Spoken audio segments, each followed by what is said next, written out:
¿Hoy a dónde vamos?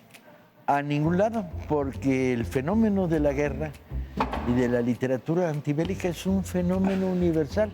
Entonces no vamos a ningún lado. Vamos a empezar el programa. La literatura antibélica, la literatura contra la guerra, ha tenido un espacio muy importante en la humanidad. Ha generado mentalidad antibelicista, mentalidad antiimperialista, ha generado una literatura muy activa políticamente y ha alimentado la voluntad de no a la guerra, no a la barbarie, no. Lo mismo cuando revisas desde el punto de vista narrativo la guerra de Troya, y hay algunos libros que son gloriosos diciendo no a la barbarie, no a la guerra. Pero en el siglo XIX, fines del siglo XX, se produjo un fenómeno de intensidades inmensas, de millones de libros. Yo creo que el punto de arranque de esto, hay muchos libros que hablar, es La Baronesa.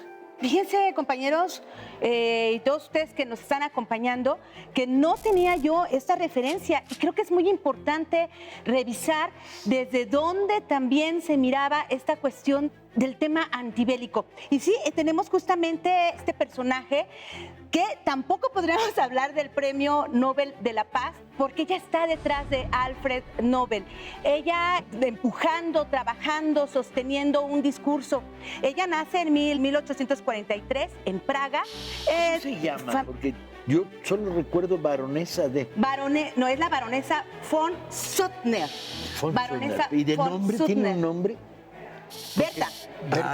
Berta. Sí, es que la ubicamos así, es Berta. La baronesa. Y desde este momento le vamos a llamar Berta. Berta tiene todo un ejercicio muy interesante porque se vuelve una gran rebelde de su familia. Ella sabe muy bien, ella fue educada con una estructura muy masculina, pero también muy de conservadores, pues. Estudia idiomas, estudia música, pues tiene una cultura bastante amplia.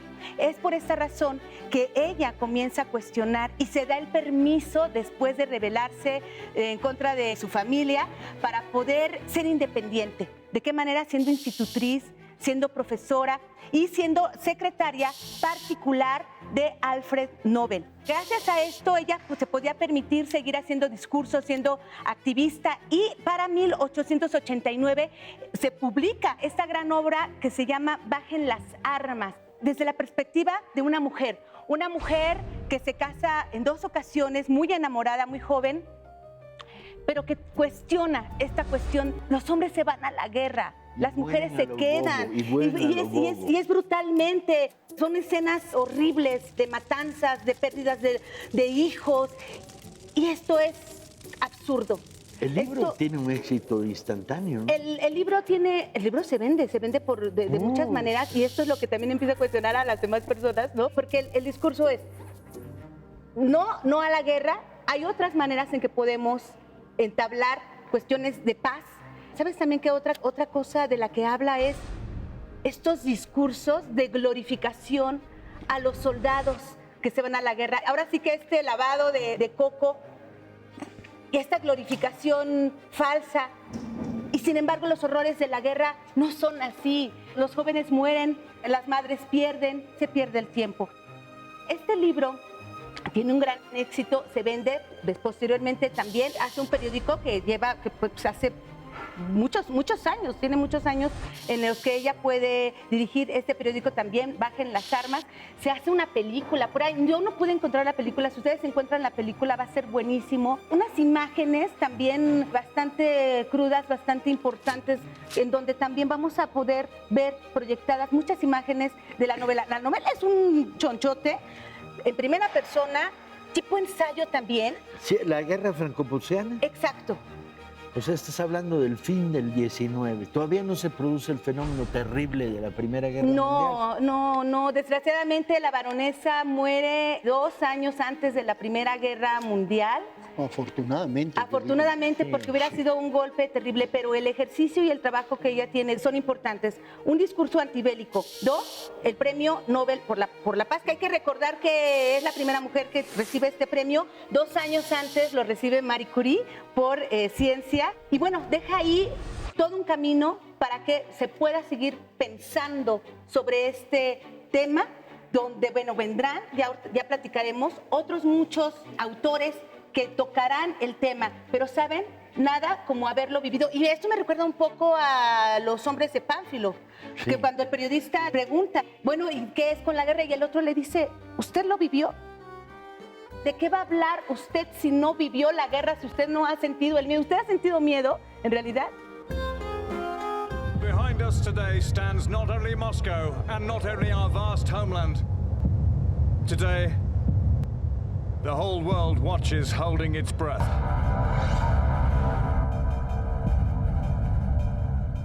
Entonces esto es bastante interesante porque esos personajes que van a abrir esta brecha para hablar acerca de los temas antibélicos, de estos temas profundos de lo que es el dolor de la guerra, se abrirá y esto será con Berta von Suttner. Piensen que estamos hablando de novelas que, vendiéndose millones de ejemplares, marcaron políticamente a generaciones. No impidieron, pero sí crearon un pensamiento.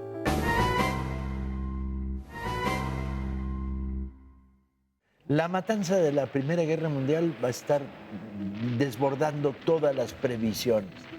Y sus narradores, pues son varios, ¿no? ¿Con quién quieres empezar? Yo creo que con Remarque podría Sí. ser. Remarque escribe una novela Sin novedad en el frente, que es una novela que sacude realmente la posición. Es una novela publicada en 1929, entonces está muy fresca. Remarque va a la Primera Guerra Mundial y es la historia de un soldado que vive en las trincheras.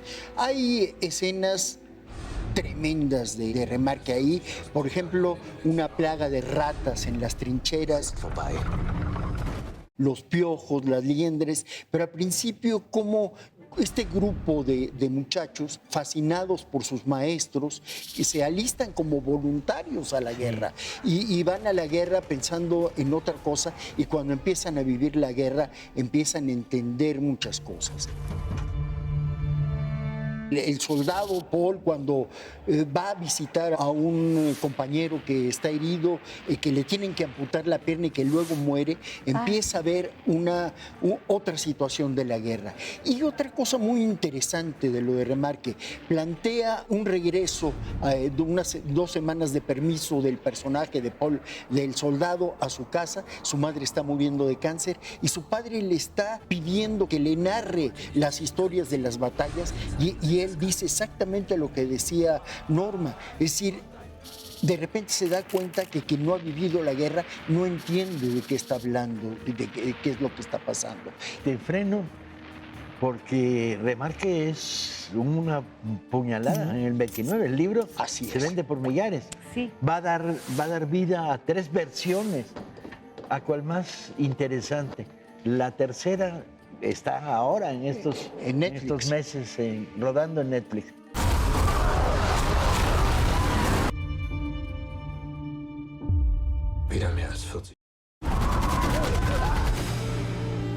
¿Sí? Pero, el libro tiene una condición muy particular. El ascenso del nazismo considera Sin novedad en el frente un libro maldito. ¿Y en 33? Y en 33 se quema públicamente en las plazas de Alemania en ceremonias organizadas por los nazis. Y él tiene que huir. Él tiene que huir. Es un novelista que a mí no me gana. Sus otras novelas son muy aburridas. Pero esta es una apuesta de una solidez y de una fuerza tan grande. Piensen que la película tiene el contrapunto. Este es el lado alemán. Pero el contrapunto inglés es Senderos de Gloria. Sí. La película de Kubrick con Kirk Douglas. Si no la han visto, búsquenla lo antes posible, Senderos de Gloria. porque es cuando un batallón francés se niega a avanzar bajo órdenes de su capitán, porque van frente a los ametralladoras y los camiones a morir simplemente, y decide el alto mando francés diezmarlos. O sea, fusilar a uno de cada 10 de los que se negaron. Y además, Path of Glory es la ruptura contra el macartismo, que está todo adornado del heroísmo. El heroísmo, glorificación. Seguiría. Ajá. Sí. No, nada más quería agregar a lo que comentaba Andrés. Esta Sin Novedad en el Frente Sí. Se empieza a publicar de manera en folletines, pero tiene un gran éxito. La revista se comienza a vender cada vez más y más y más hasta que se publica. O sea, esta es una locura. Él lleva 48 editoriales el manuscrito y no se lo publica. No. Y el final de la historia, Claro. la quema del libro por los nazis, pero tiene una historia feliz. Remarque, se ve obligado a emigrar. Me contabas que En 43 ejecutan a su hermana Elfriede, que la denuncia una vecina porque dice que hace versiones derrotistas, y la ejecutan en 43 a su hermana. Y cuando termina la guerra... la guerra, el primer libro en publicarse en Alemania es Sin Novedad, Sin Novedad en el Frente. Exacto. Un poco de justicia en la injusticia. Primer año, más de 1 millón de ejemplares vendidos, traducido a 25 idiomas. Si no lo han leído, léanlo, vean las películas también, porque llegar a esas imágenes que en las películas nos presentan, es una superproducción, y no me imagino el viaje que se tuvieron que echar también los actores, los productores, para poder vivir y sostener esta ficción en carne propia. Casualties do you anticipate, sir? Say 5. Aside from the inescapable fact that a good many of your men never left the trenches, there's the question of the... Como decía, son 3 películas, una de Lewis Milestone en 1930 y Delbert Mann, 1979. Yo vi una, no recuerdo cuál de las dos. War to end all wars. War to end all wars. They called those who died in it. Una obra escrita en primera persona, lo que lo hace muchísimo más identificable con el lector. No se la pierdan. Hemingway aparece en el escenario. Hemingway aparece en el escenario con Al otro lado del río y Entre los árboles. Y es una historia realmente muy, muy triste. Es la historia del coronel Robert Cantwell, que es un coronel cincuentón. Dice que va a ir a cazar patos a Italia, a Venecia, y en realidad lo que va a hacer es encontrarse con su amante de 19 años. Colonel Cantwell. Yeah, for the time being. Are you okay? Am I going too fast? I have a suggestion to make. Why don't I show you my beautiful town? Pero todo lo que pasa en ese encuentro, el coronel está enfermo del corazón y sabe que esa relación no va a prosperar. And there's someplace you should be. Che altro c'è stato fra di voi? Niente, purtroppo. Lo que se da ahí, que es algo que hace magistralmente Hemingway, son todos los recuerdos de guerra del coronel Cantwell, en donde toda la brutalidad de la guerra está presente ahí. I've seen it made pointless all too often in war. Y está contado de una manera verdaderamente brutal. You need to be in a hospital. It's gonna kill you. Maybe I'll take it easy for the weekend. Drive down to Venice, do some duck shooting.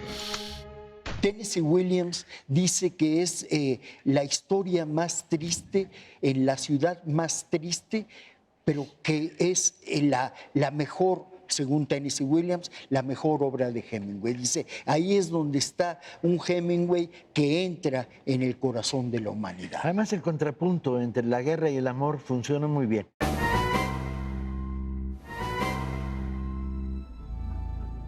Y aparece Robert Graves. A mí Robert Graves me desconcierta, me fascina. Robert Graves escribe después de la guerra su vivencia en las guerras de trincheras y la vivencia de su generación con un libro que se llama Adiós a todo eso. Por cierto, hay una excelente edición de la Universidad Veracruzana, muy barata, que distribuye las librerías de Fondo Educal. Brillante. Y luego pasa el tiempo y el tema recurre. Pero ¿qué pasa en Adiós a todo eso? Primero, está escrito cuando Graves tenía 39 años. Sí, ya no es un escritor joven. Pero escribir una autobiografía a los 39 años también es lo que quería contar Graves. Sí. Claro, hay parte de su infancia, de una escuela, de un internado donde fue tratado brutalmente, pero lo que le interesa fundamentalmente, él había sido un joven oficial en la Primera Guerra Mundial, eso es lo que le interesa contar, la carnicería de la guerra de trincheras. Sí. Nada más recuerden ustedes que en la batalla de Verdún murió 1 millón de personas, no hubo un triunfo militar de ninguno de los dos lados. No ganaron ni un metro. Solo muertos. Solo muertos. Muertos por todos lados. El fenómeno de la guerra recobra actualidad literaria y interés literario con la guerra de Vietnam. La guerra de Vietnam va a generar el superdebate en Estados Unidos a partir, sobre todo, del trabajo de ciertos periodistas, pero muy curiosamente, en una esquina de las librerías, al fondo, en las secciones de ciencia ficción y fantasía, la ciencia ficción toma partido. Y se produce simultáneamente un manifiesto a favor de la guerra de Vietnam y un manifiesto en contra. En contra está Philip K. Dick, está Isaac Asimov, está Joe Haldeman, está Lucius Shepard. Los grandes narradores, sobre todo los grandes estilistas, están en contra de la guerra de Vietnam. Y el manifiesto se vuelve muy rompedor. La mitad de la ciencia ficción que hoy conocemos, de la época dorada de los años 60 y 70, 50, 60, 70 del siglo pasado, está tomando partido definidamente uno tras otro. Y hay dos libros que yo creo que expresan lo más brillante de la ciencia ficción en torno al tema de la guerra. Uno es Joe Haldeman, que escribe La guerra interminable. La libertad interminable. No, primero La guerra interminable. Sí. La libertad es el segundo tomo. Sí, sí, es cierto. La guerra interminable, donde sitúa en un espacio hipotético una guerra interminable. Haldeman, que luego escribiría sus memorias en la guerra de Vietnam, un libro violentamente antibelicista, y el otro es un genio. El otro es Lucius Shepard. Sí. En una edición difícil de conseguir, prueben en las librerías del fondo, algún ejemplar debe estar aquí, que es La vida en tiempos de guerra. La vida en tiempos de guerra es en un hipotético país centroamericano.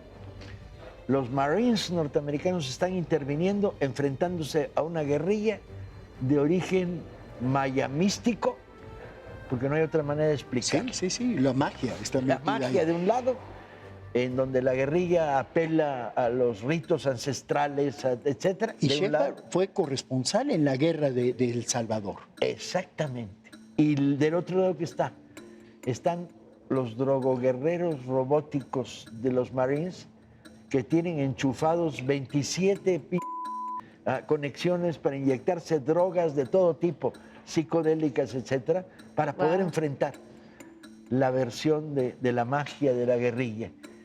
Es un libro extraño, brillantemente escrito. Lucius Shepard es probablemente uno de los mejores narradores en términos de estilo y calidad de la ciencia ficción. Pero lo curioso es cómo en un género que estaba escondido, porque era juvenil, la ciencia ficción era para pasártelo bien, se produce la eclosión de la guerra de Vietnam. Si al cabo de este programa no tienen en la cabeza varias películas, Senderos de Gloria, Sin novedad en el frente de Remarque, Abajo las armas. Abajo las armas. Si no tienen el libro de Berta von Suttner, inconseguible, por cierto, es increíble que un libro así. Hay que conseguirlo. Yo lo leí a los 15 años en una edición toda roñosita que ni siquiera encontré en mi librería. Pero ni el libro ni el... Nada. Esto también nos hace pensar un poco qué onda con esa literatura, pero por eso es importante tener estas referencias para pedirlas y que se editen, Paco. Sin embargo, sí tienen acceso a Robert Graves, afortunadamente, adiós a todo eso. Tienen acceso al Hemingway. A Remarque. Tienen acceso a Remarque, sin novedad en el frente. Y tienen acceso a Haldeman y a Shepard en el territorio de la ciencia ficción. Yo pienso, Paco, que en este momento del miedo que producían estas guerras en el siglo pasado, en el siglo XX, todo el imaginario justo para poder acercarse a escenarios futuristas en donde implicaba una pérdida de la dignificación, un miedo de la pérdida de la dignificación del ser humano. Estos escenarios de ciencia ficción. El conflicto ucraniano-soviético, nos pronunciamos claramente por no a la guerra. Bueno, y ahí están los muchachos del zinc también. El libro de Svetlana Alexievich, que es una narración polifónica.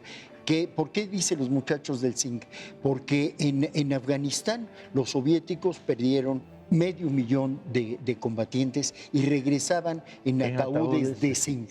Y entonces Alexeyev hace toda una coral en donde entrevista a prostitutas, a combatientes, a enfermeros, a familiares, y es muy parecido a lo que sucedió con la guerra de Vietnam, con las famosas bolsas que regresaban de cadáveres ahí, y crea una situación tremenda, muy combatida, por cierto, en ese momento. Los dejamos en una lectura dura, a veces no grata, conflictiva, pero apasionante y de gran calidad literaria, si les interesa revisar lo que se ha producido en términos literarios, cinematográficos en torno a la guerra.